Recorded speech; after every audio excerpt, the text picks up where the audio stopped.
Et comme il y a quand même il y a une certaine émulation, voilà, dans les unités, on n'a pas envie de sortir mal classé du stage.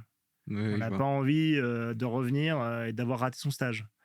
Ça, c'est des choses qui ne doivent pas arriver parce que, bah, on porte un béret vert, il y a un certain prestige derrière et il faut qu'on soit à la hauteur un petit peu de ça aussi. Donc il faut qu'on se donne à chacun de ces stages et cetera. Donc c'est aussi des petites épreuves parce que certains stages sont quand même assez, techniques, et donc il faut pouvoir, voilà, être à niveau pour ça. Donc voilà, donc on découvre qu'il y a tout un panel de savoir-faire que l'on ne possède pas du tout et donc il y a une grosse marche à passer, avant de pouvoir acquérir que ne serait-ce un seul panel de ces D'accord. certifications. Et je reviens au stage commando, c'était quoi ce qui était le plus dur pour toi là-dedans? C'était de ne pas savoir, je pense. C'est-à-dire? De ne pas savoir ce qu'on allait faire dans le quart d'heure suivant.